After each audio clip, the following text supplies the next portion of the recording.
What is up, YouTube? Taking a look at my aquariums today and my obnoxious purple background lights. Sorry about that. Growing a couple of blueberries in here. It's still a little bit cold outside. Can't find all my little babies. There's one. Yeah. A little bit of narrowleaf java fern, windalog fern. And in the back, we have some microsorts growing alright. This is black sand with fluval stratum mixed in. Texas Holy Rock, a little 5.5 gallon run with a sponge filter. Sorry if the quality is kind of poor. These guys were active just a little bit ago, but now they are hiding in the shadows because I have them in a black background tank because I'm so smart. And up here we have recently fed ghost shrimp who are just nomming down.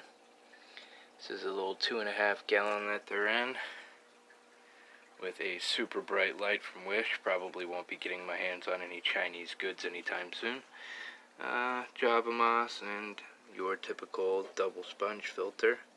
I don't do water changes in this tank. I just top it off. It's got a lot of dead snails in it because the shrimp like to kill them and eat them when I don't feed them for a week. We got some little acrobats here and there. Lots and lots of duckweed. I skim the top of this tank about once a week and it comes back time and time again. But it provides a great place for the little shrimplets when Big Mama gives birth. Most of these are her offspring. These were wild caught. Can't find her right now. I've been raising them ever since. Oh, that's Big Mama right there.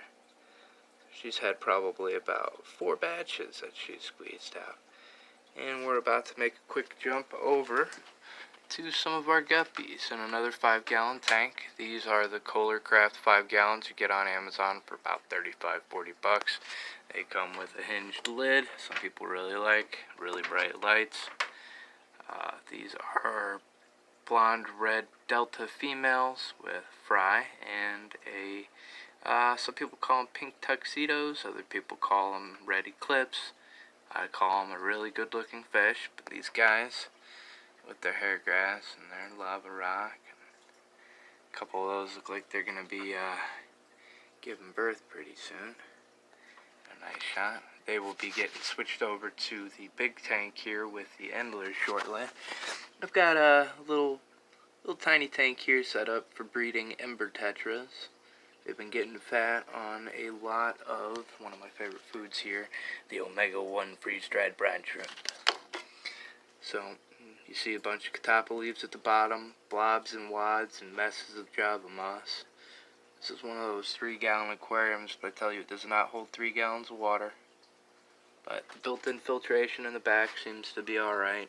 It does have this handy little pull-up thing here that you just flip around and you do your water changes super easy. A little bit of duckweed helps shade them, make them feel comfortable. As you can tell, they were colored up pretty nicely. And over here we have some more of my little bettas. Now, these are half moon fry. As you can tell, they are getting along really well with each other. I forget how old they are, but you see you've got a couple leucistic individuals and a couple with some color. They're not the most vibrant. My favorite little one is trying to hide where I can't get a good shot, so.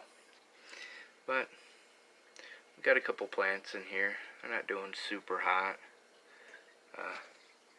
Running a little bit of CO2 from one of these monsters here. Again, purple light, growing a lot of plants in here for fun. Food plants. And one last jump. Here we go. Up and over. And we've got a nice little 20 gallon that is full of babies from this guy. That is a green cobra endler. As you know, they are a hybrid between a guppy and an endler. Nice rubber lip pleco back there. We have windalog java fern, narrowleaf java fern, Alternanthera reynicki, waterweed, ditchweed, whatever you want to call it. A couple of sword plants. This is the Pisces Cereus Stone and Pisces Gunsmoke Gravel.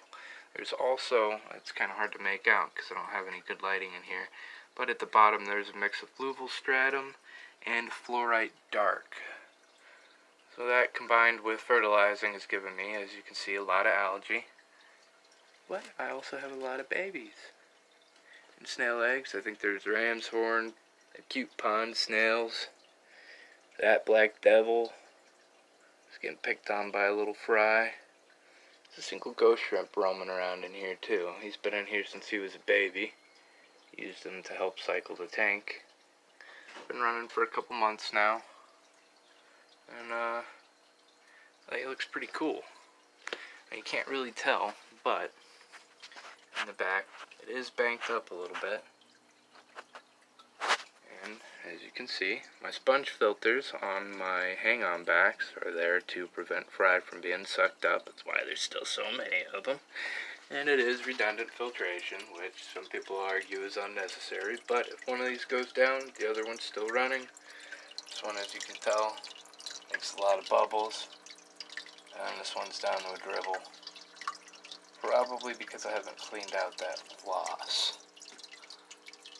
So, I'm going to do something about that as soon as this video is over. I know I said it was the last move, but over here we have a little barracks that I built. Now, these are only like 3/4 gallon tanks set up on a drip system. But what's really cool about them is that I spent a lot of time drilling out the backs and running independent drain lines. Go down here to a bucket that pumps out, and I can keep adding bucket after bucket after bucket to the system.